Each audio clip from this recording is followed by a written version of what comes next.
Salut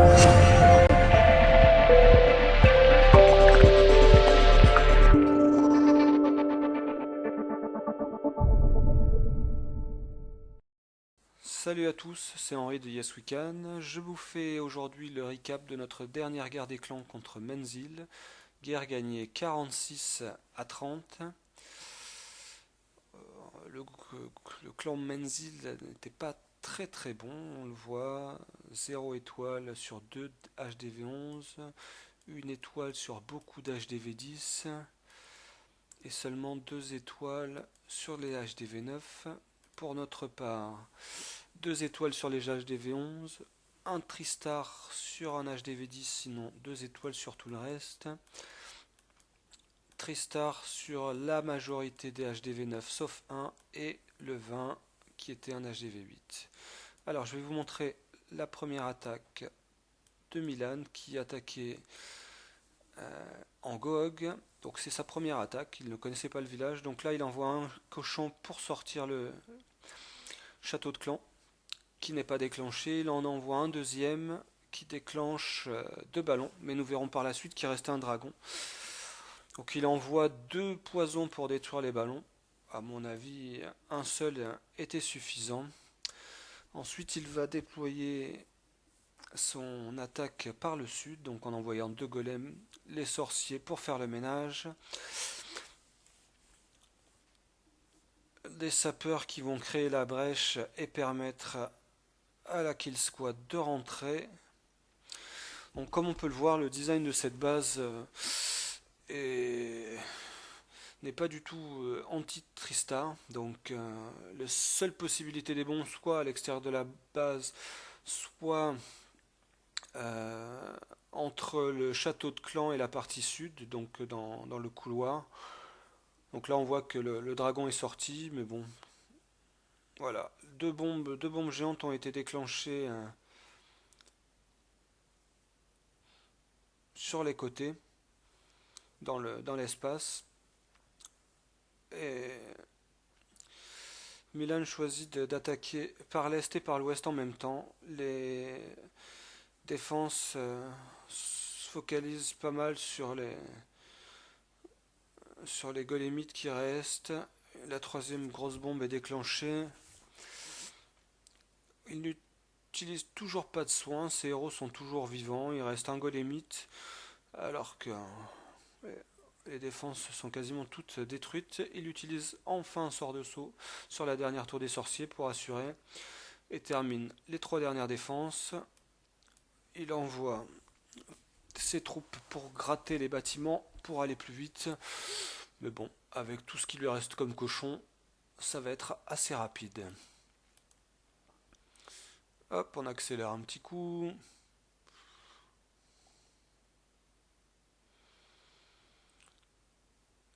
Voilà, un joli Gog.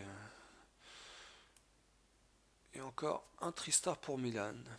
Alors, la deuxième attaque, ce sera Misha en deuxième attaque, donc, qui lui aussi va nous faire un Gog. Alors, il y avait un trou dans la base qui lui a permis de faire sortir le château de clan et de déclencher une bombe géante. Alors, il le savait puisqu'il avait déjà vu ce village. Donc, il envoie 2 poisons pour détruire le château de clan, le dragon et les 2 ballons. Et puis ensuite, déploiement classique, hein, on envoie les golems. Là aussi, encore un trou dans la base sur une bombe géante. Donc déjà, il a enlevé 2 bombes géantes, le château de clan, avec 3 petites troupes. Donc il a choisi d'envoyer quelques ballons, pardon, pour détruire 2 canons et puis une tour des sorciers qui sont pas très bien défendus. Il passe au nord-ouest, pardon, avec 3 golems, les sorciers pour déblayer les bâtiments, pour faire le pont pour ses héros, les golems déclenchent une troisième bombe géante, donc il n'en reste qu'une, et il lui reste 3 sorts de soins, donc autant dire que s'il arrive à détruire la reine, c'est gagné. Donc son roi va sur la reine, la détruit, il envoie très tôt les cochons pendant que les défenses s'attardent sur les golems. Il met son premier sort de soin. Donc le roi n'a aucun effet, le roi adverse n'a aucun effet sur les golems, sur les cochons avec le soin. Il enchaîne tout de suite son deuxième sort de soin. Son roi vient se charger du roi adverse. La reine, elle est toujours là, ainsi que deux golems qui n'ont toujours pas trois, dans deux golems et des golémites du golem 5. Voilà, il n'y a plus de défense. Le dernier souffleur est tombé. Et il reste encore des golems, les deux héros.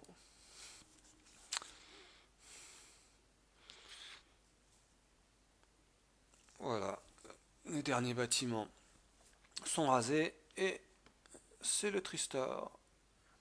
Hop. Alors, le replay suivant est une de mes attaques. En deuxième attaque, donc là on peut voir que les 4 défenses antiaériennes sont au centre, donc je vais faire une attaque avec des Valkyries, des sorciers, évidemment des golems pour aller détruire le cœur du village. Donc je fais un Earthquake pour me permettre d'accéder au centre du village. J'envoie mes 3 golems, les sorciers pour déblayer, et puis ensuite les héros avec les Valkyries. Je vais utiliser un sort de rage en entrée pour que ça aille vite, pour détruire vite. Je savais qu'il y avait un molosse en face, donc qui fait peu de dégâts. Un sort de soin pour les Valkyries.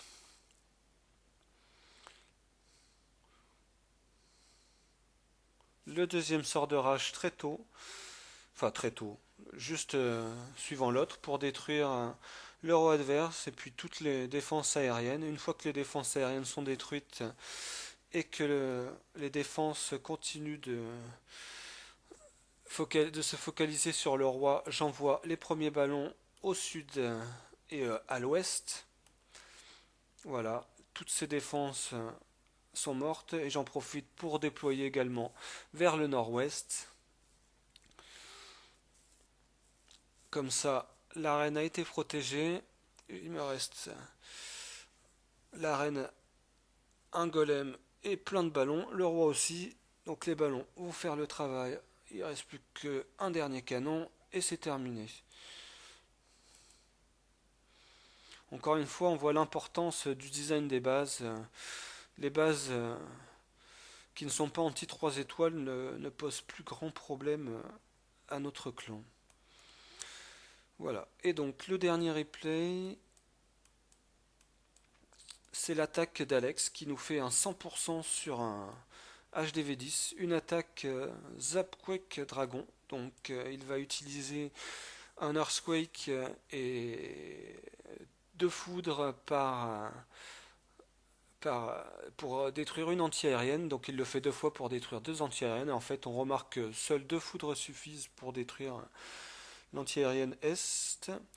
Alors là, il attend que la reine se rapproche de la défense antiaérienne pour envoyer ses foudres et faire des dégâts également sur la reine. Et ensuite, il va déployer ses dragons sur la partie est de la base, sud-est plus précisément.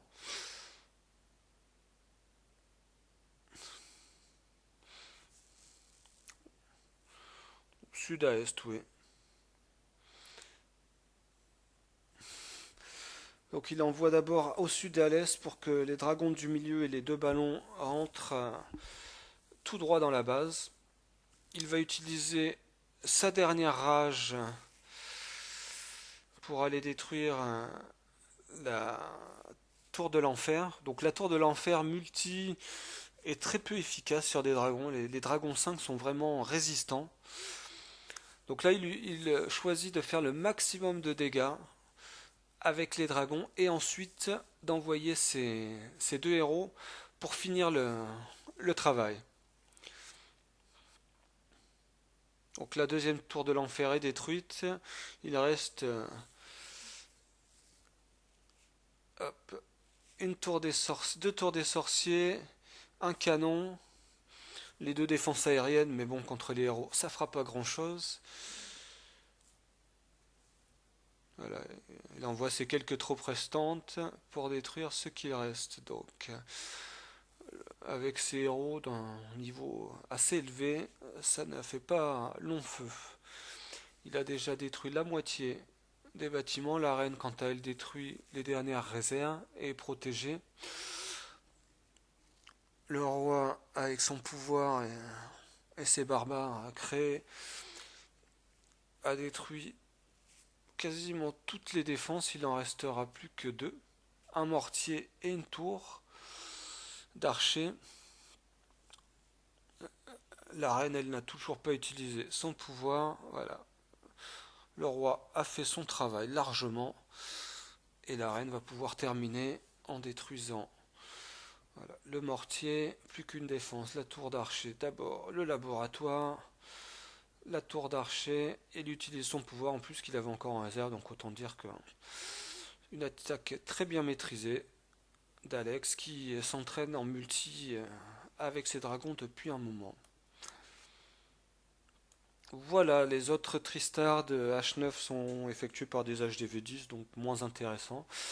Bien moi je vous laisse pour aujourd'hui et je vous retrouve pour le prochain récap. Allez, au revoir, salut à tous.